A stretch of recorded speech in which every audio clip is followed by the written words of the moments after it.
Five,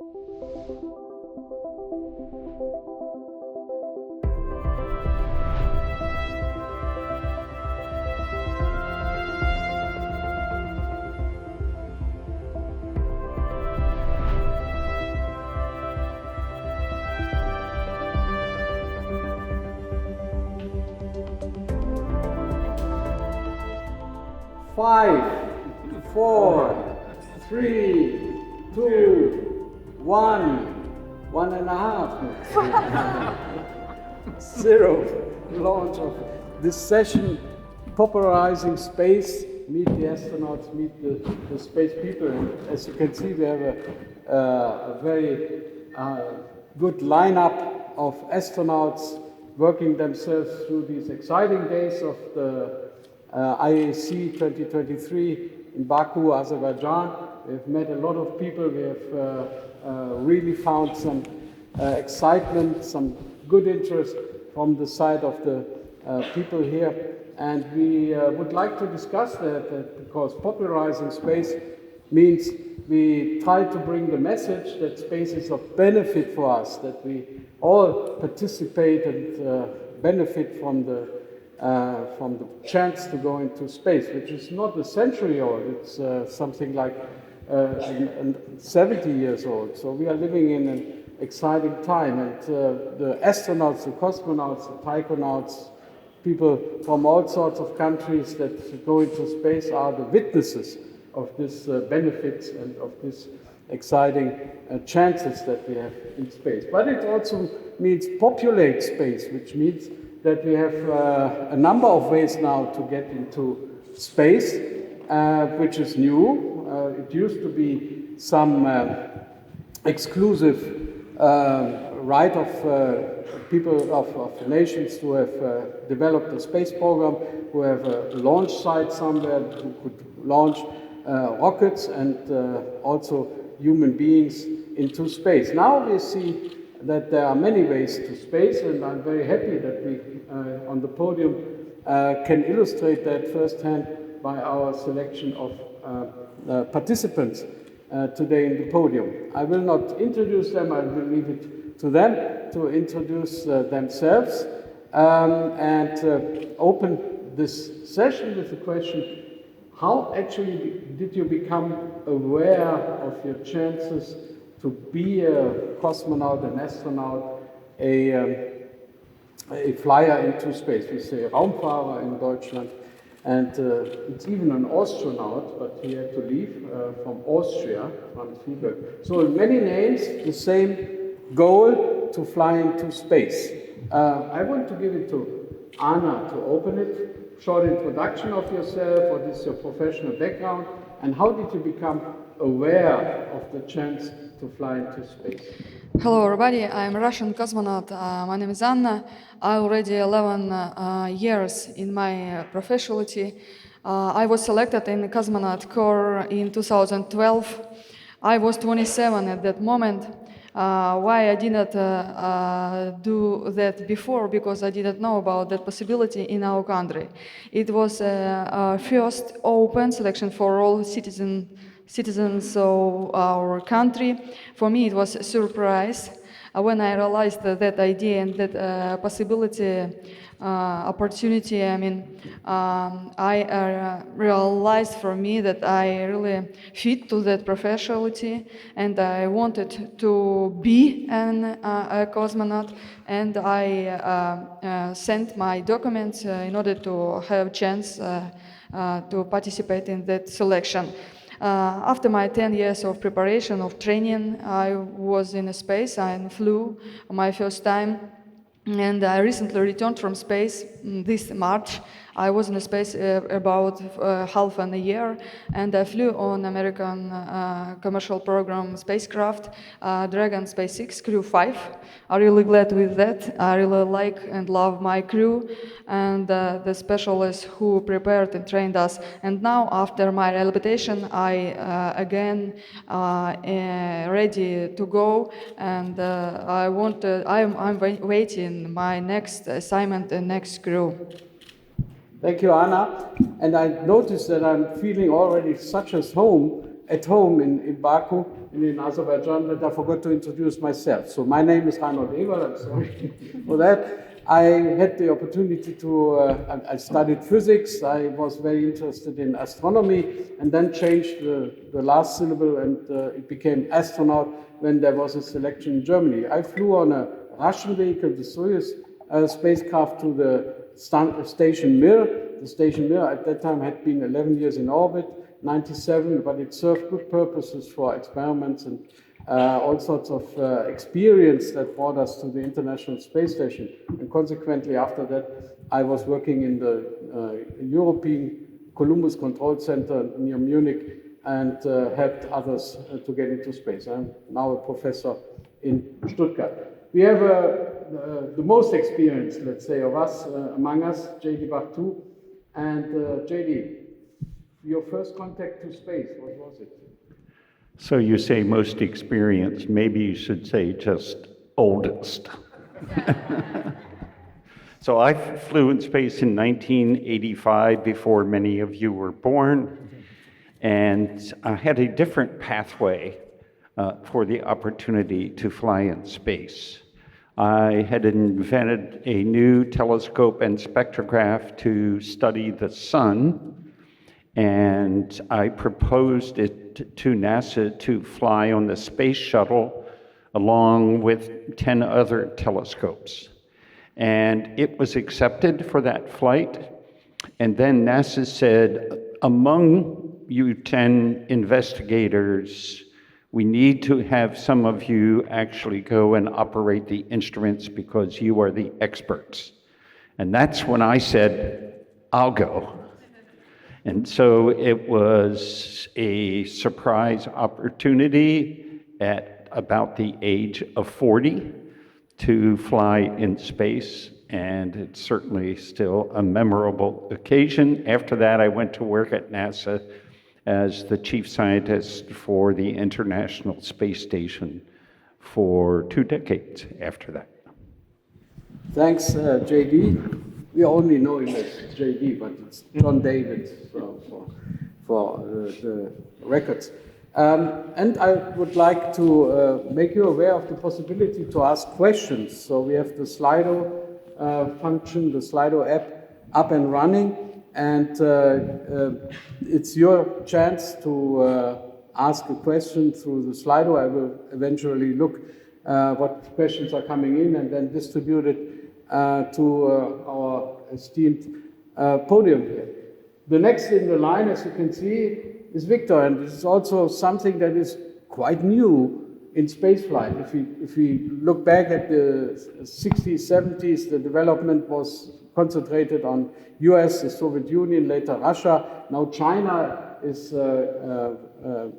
one of the players with a prominent space program, even the space station. But there are other ways in space that opened up when rocket technology for some private companies developed into a safe mode to go in space. And one who participated in such a space flight is Victor. Victor, your first contact, how did you come to the idea of being able to go into space? Yes, thanks, Reno. Well, I'm Victor. My name is Victor Espanha. I'm from Brazil. Brazil is well known for soccer. We have a lot of good players there. But space was too distant for me. The closest launch site, it's up until 2,000 kilometers by my home. And last year I saw a great opportunity in a great company. It's called Crypto Space Agency.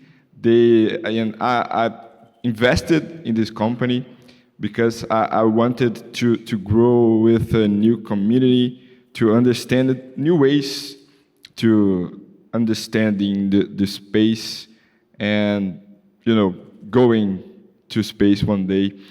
And I invested in the company and I was selected.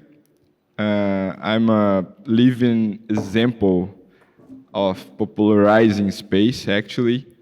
And I'm very happy to be here with you because we have a lot of things to do, to develop, and explore new technologies to send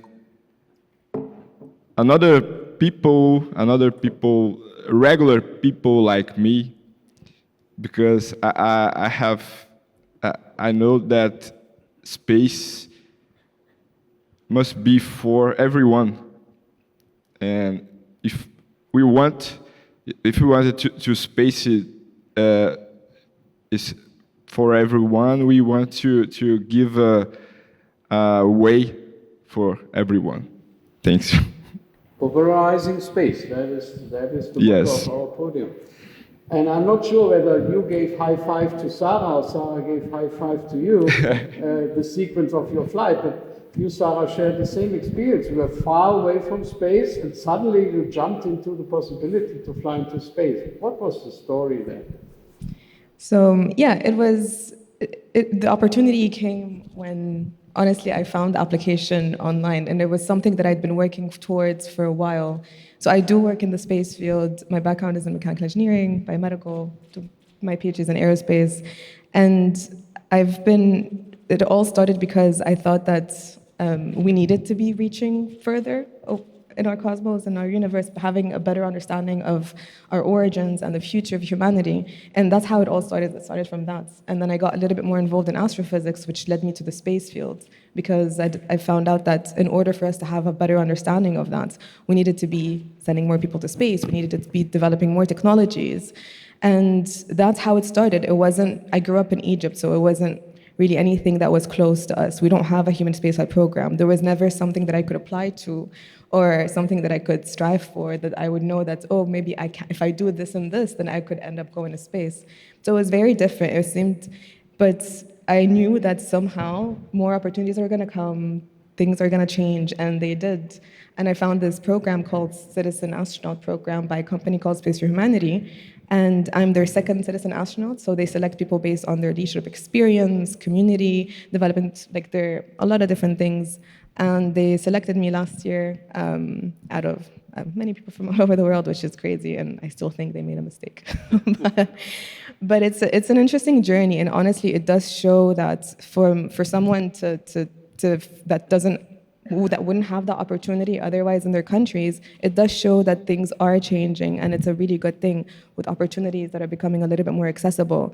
So for someone who has wanted this so bad and has been working for it, and but there wasn't really something that you could reach to have had that opportunity. And of course, I still would like to go farther, and I would still like to go again. So it's something that I'm still working towards, and it's just an honor. And we feel very, I think all of us feel very, very grateful to have had that opportunity. And to be honest, the first thing I said when I came back was that everyone needs to see this. At least everyone needs to have the choice to be able to say, if I would like to see Earth from space, if I would like to go work in space, to have that choice. And that's what I've been working on now as well. Thank you. Yeah, last but not least, in the line, at least for me, you're the first one this way around, it's Tuva from Turkey. And I think, Tuva, you did it the more traditional way, if I may count my experience as traditional. So there was a fledgling space program in your country, and that brought with it the wish to fly an astronaut. Can you tell us how you became aware of this possibility? Absolutely. So my name is Tuva. I was an electrical engineer working at a company called Rocket Industries in Turkey.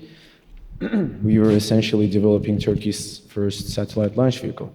And it was a joyous experience for me, being in that company and working in the space industry and working on a launch vehicle at a capacity that enabled me to interact with many different components that goes into carrying out this complex mission. There's a saying called it's rocket science. It's not rocket science. There's a good reason why that term has become so mainstream, because in rocket science you need to work with multiple disciplines: material science, chemical engineering, structural engineering, electrical engineering. It all came together to create this potentially controlled explosion to send some interesting stuff in space. So I was able to learn a lot, and that really got me interested in space in a deeper level. So I never had the idea that I would become a national astronaut, a government astronaut, because that program, that pathway was not established. It was not in the talks for a very long time. But in 2019, the Turkish Space Agency was established.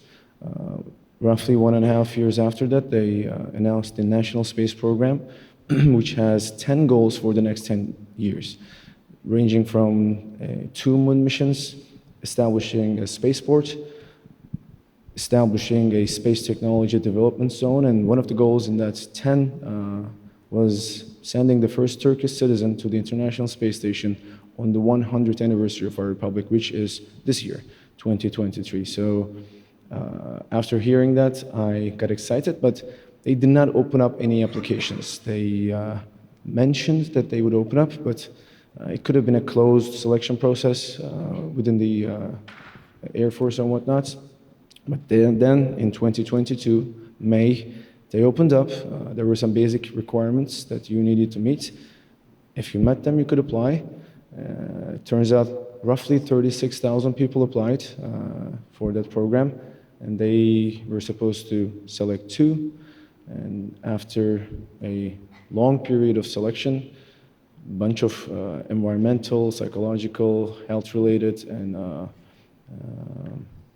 I would say anything that goes into passing all those criteria, all those tests. I was lucky enough to be selected as one of the first 2 astronauts of the Turkish Space Agency, and we are set to launch in January. We have 2 missions. The Axiom's 3rd mission to the ISS. We have Alper Gezeravcı, who's training as the prime crew member for that flight, and I am training as the backup mission specialist for it.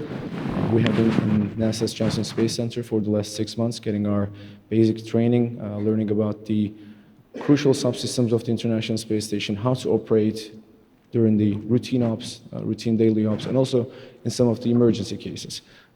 As private astronauts, we are not expected to maintain the station.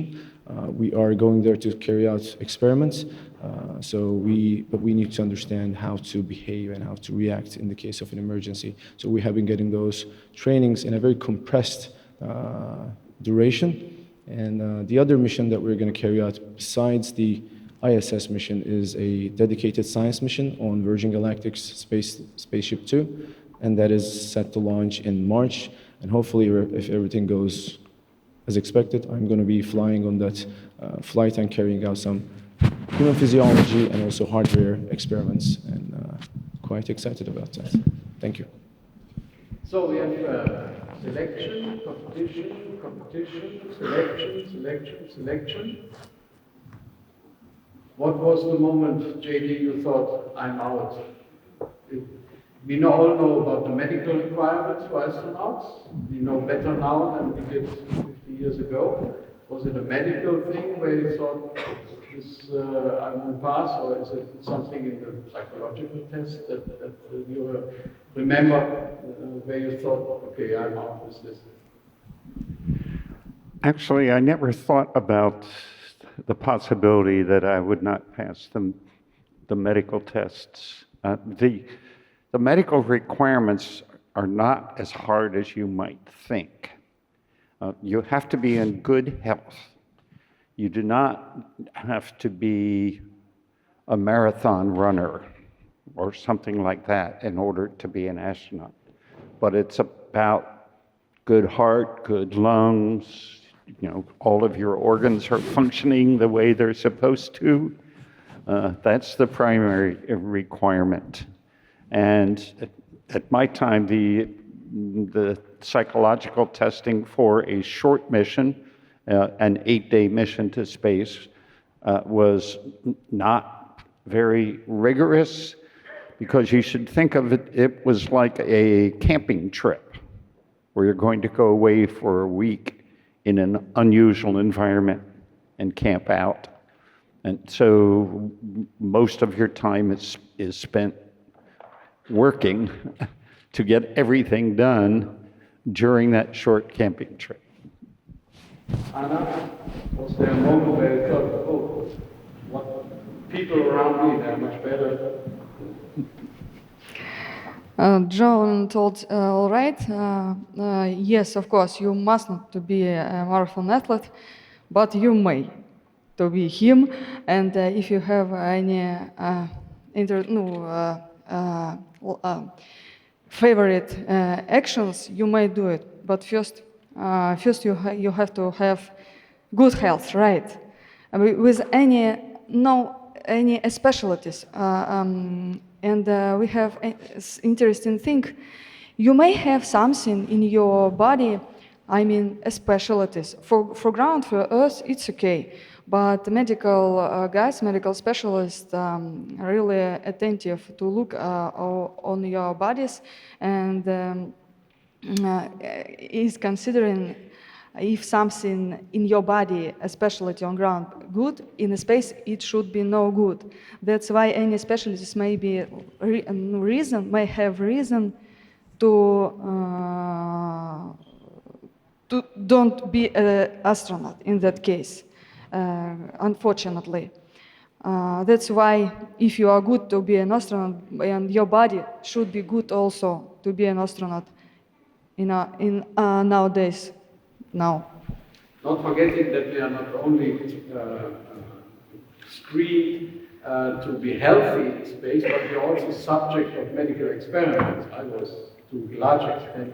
And so it's also interesting to, for the statistics, to send people of different genetic disposition or in life situations to space to enlarge the statistic that needs to be set. Almost all astronauts agree to do medical experiment on themselves, drawing blood, collecting samples. I think you mentioned a couple of experiments that will be in your flight.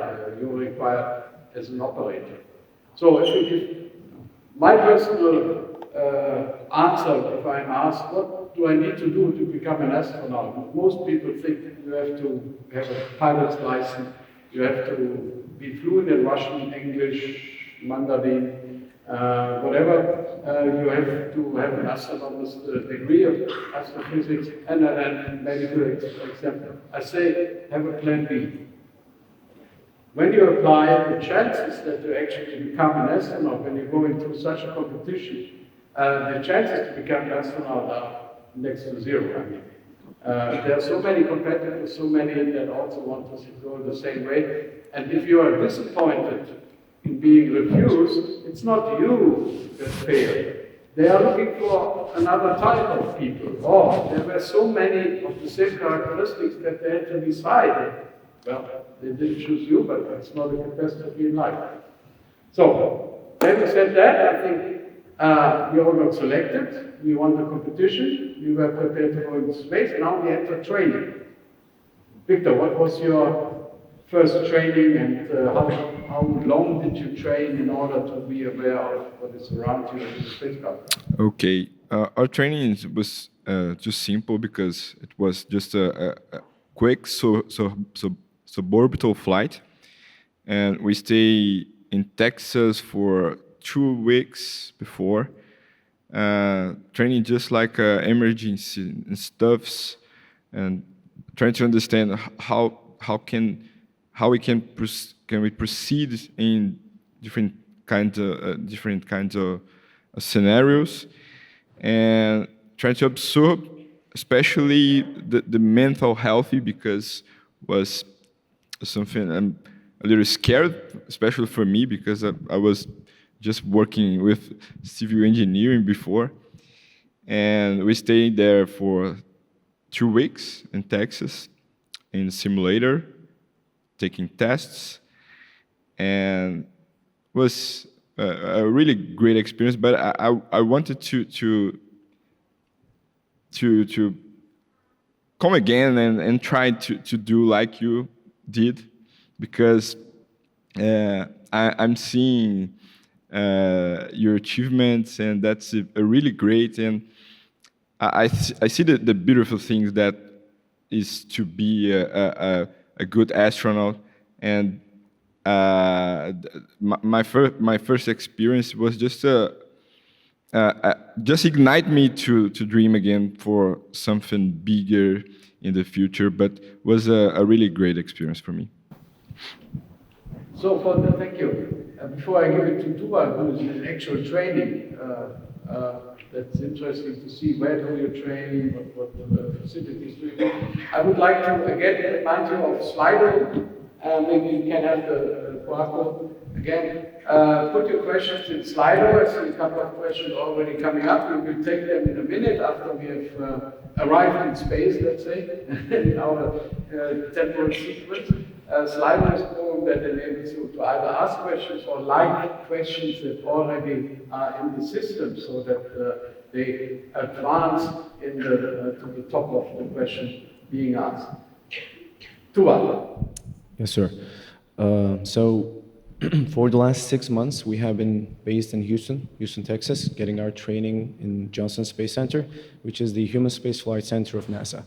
And they have all the necessary facilities to be able to train their astronauts to operate on board International Space Station effectively, efficiently, and productively. So it has been a joy of my life to be in that place. I feel like a kid in a candy store, to be honest. And so we have started our NASA training. We have been training in Axiom facilities as well. They're also training us on the equipment that they're going to provide. And we traveled to JAXA, Tsukuba, Japan, to get our training for the Kibo module. So to be able to operate in every module of the International Space Station, you need to get certified. Not necessarily as a operator level certification, but a user level certification. So since the private spaceflight missions have started with Axiom 1 in 2021, 2022, I'm sorry, all these space agencies needed to develop new training flows for user levels, and we have been getting those. We have completed a week-long training in JAXA, and it was a great experience getting a high-level, high-fidelity mock-ups of Kibo module, JLM, and getting familiar with the exposed facility as well. Then we went to EAC, the European Astronaut Center in Cologne, Germany, and we got another week of very intensive, very compressed training to be able to safely operate in Columbus module, how to operate the payload racks, how to carry out our particular experiments that are going to use Columbus facilities, and also react in the case of an emergency that might be unique to the Columbus module. And upcoming weeks, upcoming months leading us to our January launch, we are going to be continuing our training at NASA. Some of the NASA facilities, we are going to go to Huntsville, Alabama to get our payload training, since we are going to the International Space Station to carry out some experiments, and we have 13 in total, and we're going to use some US lab facilities as well to get some training on them. We're going to go to Huntsville, and hopefully after getting some refreshments on how to use the WMS. WMS is the waste management system, aka the toilet. They're going to make sure that we know how to use that thing, and they're going to ship us to the International Space Station. There's nothing like the real thing, I tell you. It is way complicated than I imagined. The question, you are strapped down in that rocket. Is space far away? What were your anticipation in the moment of the launch? Did you expect it to happen very quickly or in a drawn-out way, like flying in the transatlantic? It was interesting because when you're on the rocket and you're launching to space, it's and also because we were very lucky to have big windows and we launched during the day, so you can see the changes in colors, which is really, really interesting. And you see the colors going from light blue to darker blue to purple and then black. And the thing is that's the only thing telling you you're in space. So it's only this visual cue, which is a little bit confusing. And then you realize, so that was actually so much closer than we thought it would be. So that was really eye-opening. And honestly, it does make you realize You know, we talk a lot about the overview effect, and I think it is really, really powerful, and it was a lot more than I expected it to be, because as an engineer, of course, you're skeptical about a lot of things, and you hear a lot of astronauts talk about it. And I was sent there to analyze that, and it was a lot more than what I expected. And when you've passed, you don't really pass a line. You don't really feel like you've exited Earth. And I think that moment of realization that, oh, we've already left it, and then you realize how close it is and how actually small it is, and you see like the borders against all of it. It really, really, it breaks your reality in a way that is really difficult to describe, but I think the best way that I could put it is just it does break your reality and puts things into perspective we all know that we are in space, but then when you actually see it and you really understand that we really are in space. So it was much, much closer than I thought it was gonna be. And that really changed a lot of things for me as well, like in terms of the connectivity between humanity and our connection with the universe and all of it. So yeah, it was very not what I expected. No. Do they make you experience weightlessness, Victor, Sarah, for the flight? Well, for me, I had been doing some independent training before that, because for a year and a half before my flight, I was training just in case opportunity does arise. And so I had been doing some astronaut training in terms of analog missions, aerobatic flights, hypoxia, spacesuit doning on and off, sims with the spaceship 2, I think, simulator it was. So I'd been doing a lot of different types of training. So I have experienced on aerobatic flights, like +8 Gs, which was really intense, and I almost passed out. That was really, really a cool experience. So it's interesting to really experience that on your body, and then when you do experience it on the rocket, it is because when we were launching, I think when we were launching it, we reached 2 point something Gs. Coming down, it was 5 point something, which is really interesting to experience in the body. And it's not like very comfortable, of course, but with the proper breathing techniques, which you train for, it helps a lot. Yeah. Anna, now we take a slight question here. We arrived in space. By the way, the magical number is 8 minutes 30. For some funny reason, the Soyuz shuttle take the same time to fly into space. I'm not sure about SpaceX Dragon. I think it's in the order of the same thing that they have NICO. NICO means main engine cut off, contact abdelinia. So the spacecraft is on its own. All the propulsion is ceased, and we are in a status of weightlessness, arriving at the station. And then I take the first question here. Anna, what was the most difficult thing you had to deal with when you were 6 months on the space station? First, I want to say it was so interesting for me to work on station. We were so busy, and for me, maybe little difficult was not enough sleeping time for me because of so busy. All half an year passed so quickly for me. In 1 month before returning to the Earth, I realized we already 1 month will be here more. It was so quickly, so fast because of many tasks, one after another. And really, we were busy, and I wanted to sleep. First, before my flight, I waited when finally I will be on station in order to just calm to do my job, not only training. And on the Earth, I thought, I really little bit want to be on the Earth in order to a little bit sleep more. And have a cup of tea, real cup of tea in my hand. That's it. Yeah, very understandable wishes. What we do on space, by the way, those that liked the question, do you have any health issues related to having been in space, or you won't get an answer, an individual answer, but we may touch it later because there's some progress in medical observation, medical research in space, and it might affect the way to Mars. The question I see here is to JD. What can we learn from shuttle, space station to go on further? Is it only to be going out and explore further, or is it also bringing benefit to us on Earth?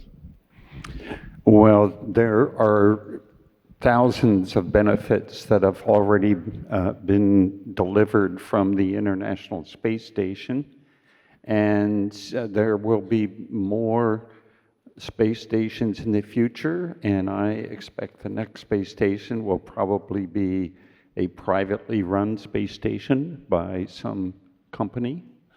And the whole idea of involving more than just governments in space is a tremendous step forward. You might think that NASA considers them competition, but that's absolutely incorrect. In fact, NASA actually encouraged them by doing two very important things. First, NASA said, I need a truck to carry supplies to the space station. I just want to be able to call up DHL or FedEx and have them deliver our equipment. So NASA announced that they were looking for companies to do this. NASA provided some seed money to the companies, but the companies had to put in a lot of their own money. They had to build their own rocket, their own spacecraft truck, and fly it and prove that it works. And two companies succeeded in doing this, and NASA now just orders them up to deliver their packages to the space station. So this was a way for government to actually encourage industry to take on the space job themselves. Yeah, on the way to the moon, to Mars, we learn a lot. Yes, and so beyond that, we are already, there are commercial companies working on sending landers to the moon on their own and delivering packages for various government agencies to the moon. And hopefully one day they will be able to just deliver citizens to the moon to spend some time in an outpost. Yeah, thank you. There's a question actually to Anna and Victor. You get well known in your countries with reporting about your spaceflight. You meet people. You're the second Brazil astronaut. What is what is it like to be a role model for the children in your country, for the youth in your country, for those that ask you questions? A role model meaning, because you could go into space, Anna, I could do the same, and I want to follow you. And do you meet people in this respect in your countries, Victor? Does it start a space enthusiasm in your country? Yes, for sure. When I landed to Brazil, was a lot of reporters waiting for me, and for a couple of weeks, they were noticed a lot of times in TV shows, TV programs, because I had a good approach with them, as I am a regular guy in Brazil.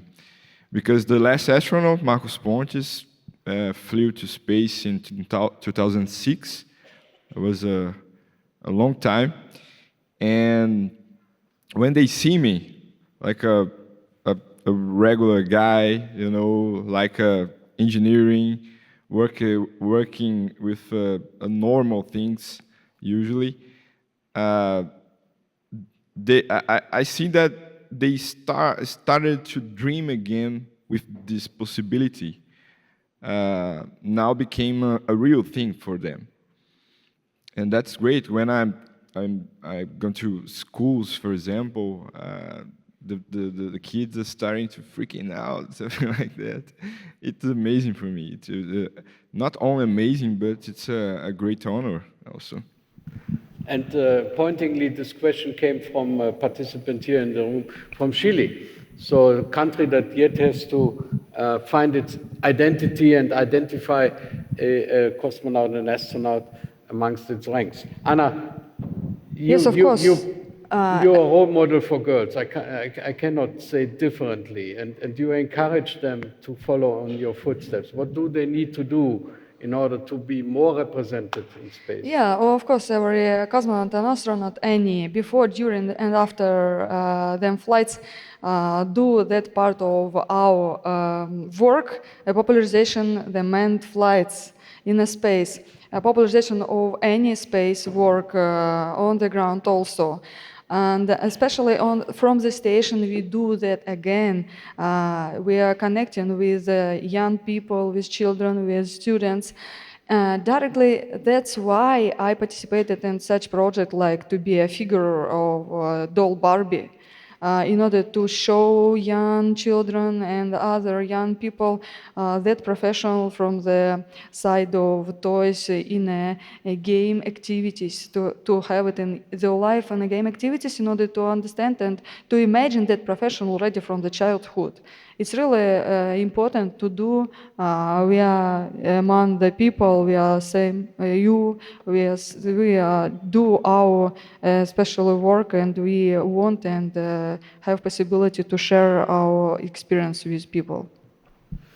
And a question to Sarah. Do you think, after you've seen all the technicalities that surround spaceflight, a mighty rocket, lots of fuel being spent to propel a couple of people into space, do you think that traveling in space commercially will be similar to traveling in a plane from country to country? And I want to hear the word green space from you. The word green space. How do we avoid that rocketry is polluting the way in the same way as automobiles or airplanes do? Well, with how the technology is progressing now, it is becoming a little bit better, and rockets are becoming reusable. So the rocket that we were on was reused 22 times. And, well, of course, SpaceX now, like all of the rockets are also reusable, most of them at least, most of the parts of the rocket. So that's making it a lot more accessible. So imagine if we had planes that we had to only use once and then throw away. So that's also like not cost efficient, and we wouldn't be able to send people where when you land the plane, you have just about an hour turnover and then you send it back out again. And with rockets, their plan is to, especially with Blue Origin, I know SpaceX has been doing it for a long time now too, is that the turnover time, we need to reduce that so that we can be able to send more and more people and, more frequently as well. And I do think that with the competition in the commercial area, with more people getting involved, with the technology, how it's progressing, with more people making it seem that it's more possible, with more representation also from different countries, you create more competition, more interest, more like how Turkey now is getting a lot more involved as well. I think that's really important because we need to involve a lot of different places around the world, and we need to really also promote international collaboration for that to happen. And personally, I would like to see, us be able to get on a rocket. You can buy your own tickets, get on it, go wherever you want. And also, when we're talking about just traveling around Earth, that is, in my opinion, it is in the plans, I think, for a lot of people, and it is being developed. It's very difficult, of course, because of course you need to have launch sites everywhere. So it creates a lot of it's possible. But also when we're looking at not only traveling around Earth, but also traveling to space, to have a base on the moon, to be able to go to Mars, we need more nuclear propulsion as well, which is a lot cleaner. People are usually scared a lot very scared about nuclear propulsion.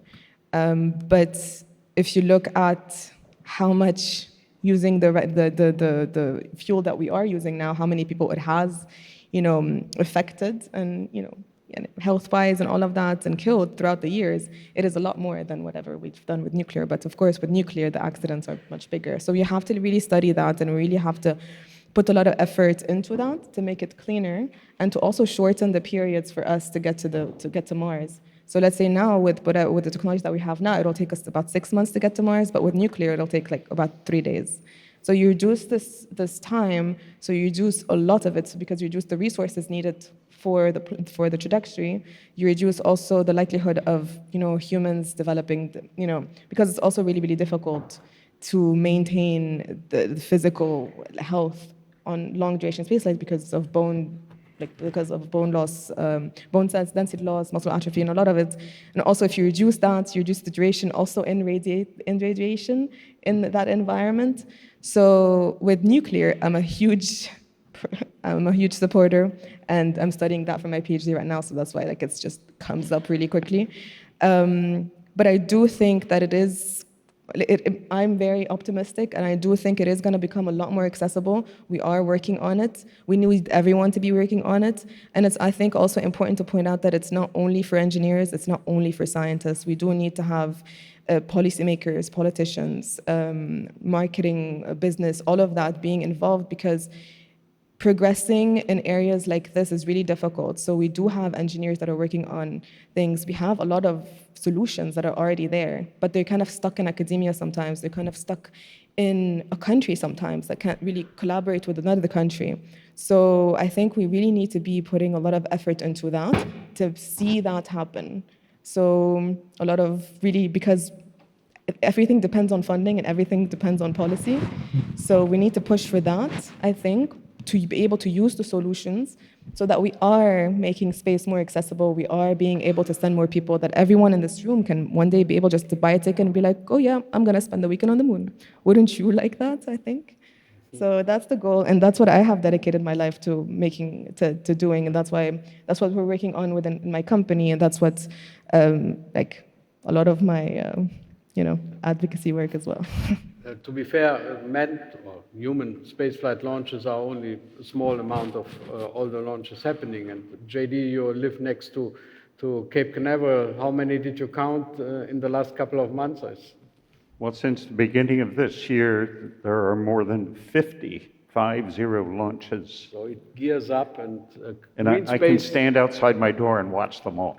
Green space not only comprises keeping the atmosphere free of exhaust, but it also comprises keeping space free of debris and thinking of ways to bring back stuff that you brought into space, like in the Outer Space Treaty already mentioned, and probably we need to renew it back to Earth so that it does not harm any other commercial satellite or even the International Space Station. There's a question actually, and I'm happy to take that up here. Every person that goes to space can be considered an astronaut? Question mark. Citizens, astronaut, and private as much as astronaut, as any space agency astronaut. Gives me an opportunity to introduce the Association of Space Explorers. JD is one almost of the founding members of this association. The Association of Space Explorers was founded in 1985. 1985 was the high time of Cold War, and people from the East and people from the West, astronauts from the East and cosmonauts, no, it's the other way around, came together in Paris in order to say, when we look down on Earth, we don't see these differences, we don't see these borders, we don't see East or West, we are around the Earth in 90 minutes, so it doesn't make a lot of sense to divide it in parts and spend time thinking about it. We don't see boundaries. And that brought together these pioneer people, among them Thomas Stafford, who has flown on the Apollo-Soyuz test project, as well as Alexei Leonov. And ever since this organization has grown, and now more than 3/4 of the world, astronauts, cosmonauts, psychonauts are in this organization. The organization says once you have been performing orbital flight, you are a member of this association.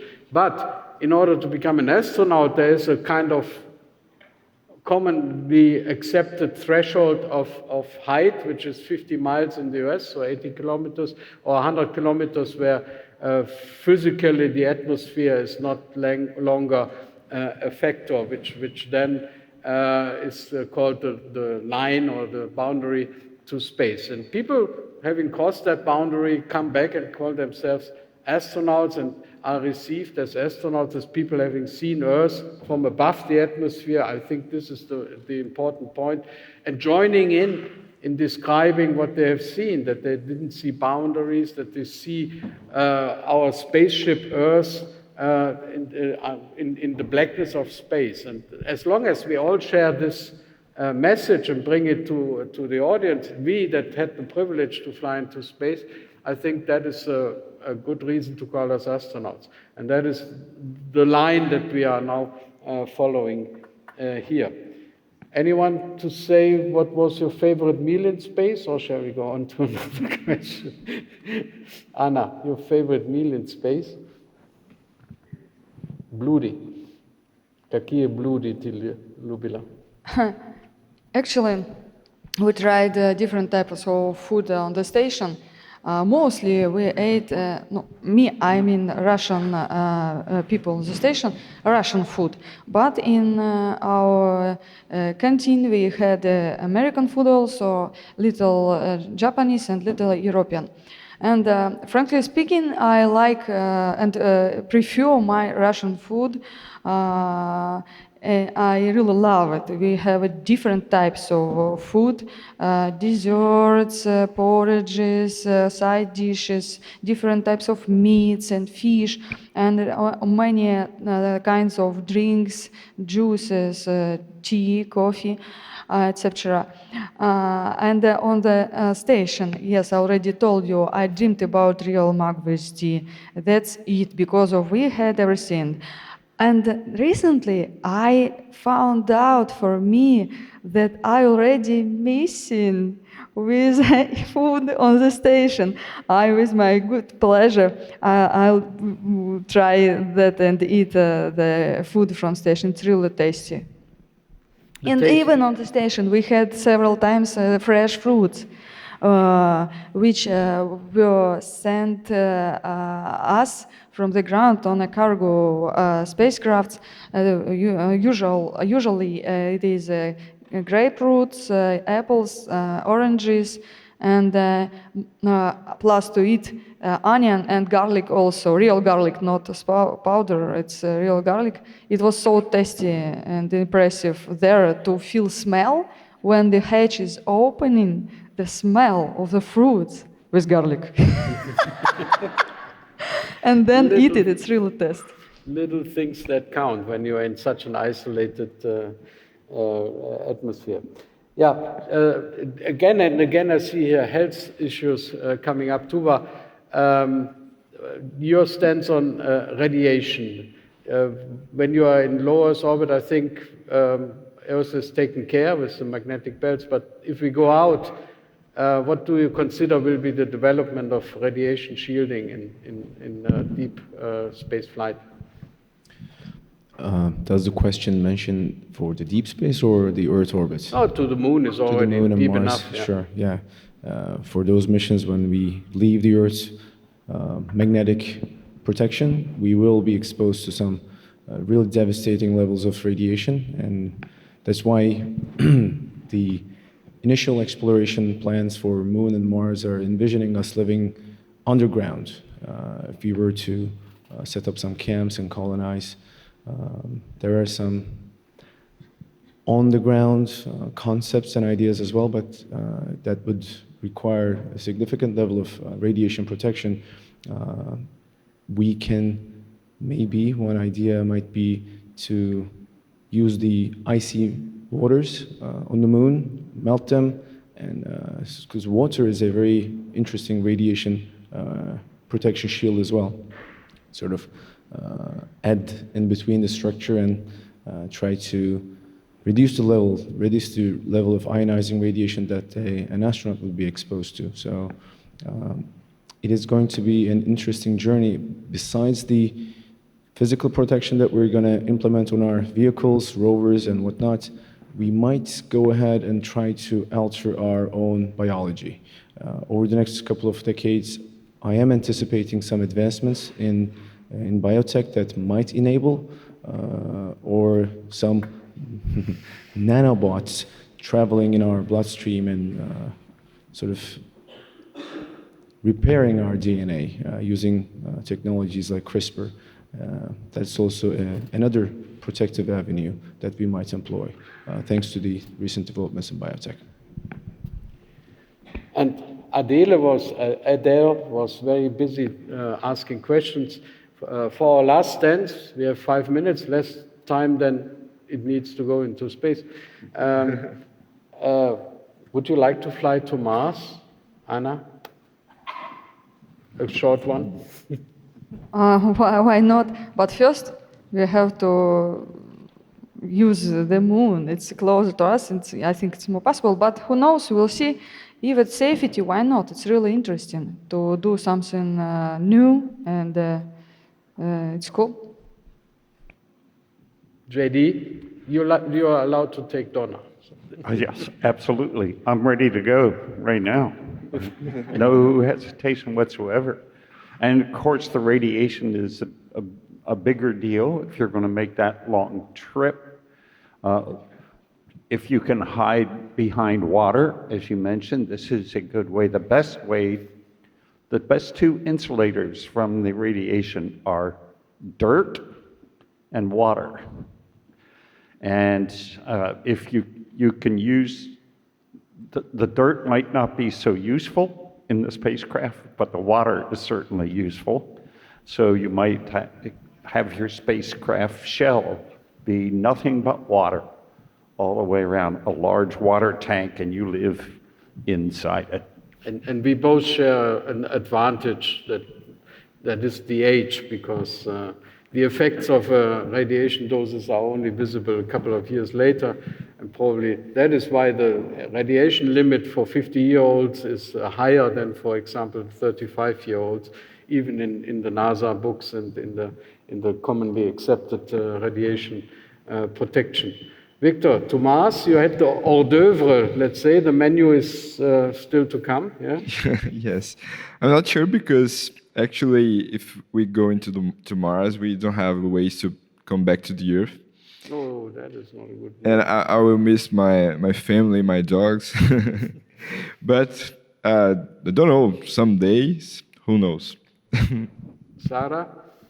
I would go in a heartbeat. If you tell me that I can, like, there's a mission tomorrow, I would, and that we wouldn't be coming back, because of course there's a risk of not coming back, I would do it. First, before before going to space, I always thought that was my dream. So that's always been something that I really want to do. And I thought, okay, spending some time in low Earth orbit, some time in the moon, and then eventually Mars. Mars, maybe. I used to say Mars, I don't know. It's going to be really difficult surviving there, and then there's a huge chance of not coming back. But since going, it's completely changed my decision, and even if we would go and I know that I wouldn't be coming back, I would still do it. The privilege of the youth. Tuva. Well, for me, it's a no. I would not go. Because when I'm usually asked, what are you most curious about? Space. I mean, when you go to space, what are you most anticipating about? And I always say Earth, which is a weird thing, right? You're off Earth. Well, how are you interested in Earth? And the idea of the overview effect has been touched upon many times in this panel.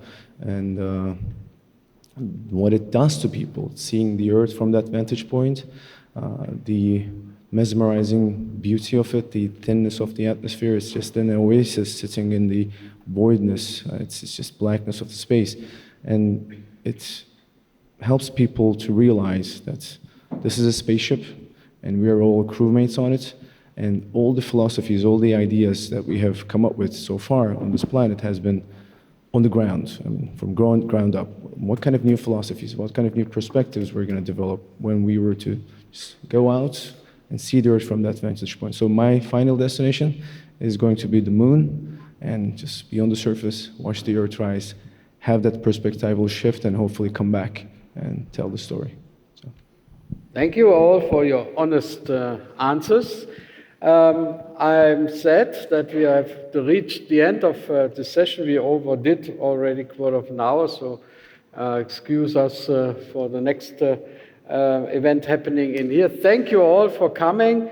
I hope you all want to go to space station now, or to moon, or even on to Mars. It's your generation. I talked to the young ones that came in. It's your generation that can recreate the Apollo effect. I'm JD. We witnessed man walking on the moon, and it's only natural that we also would like you to see the advancement of humankind into space. It's interesting, it's challenging, it's dangerous, but it's worth the risk if we bring back benefits for humankind, new knowledge, and satisfy our curiosity. Stay curious, and we see each other at another occasion.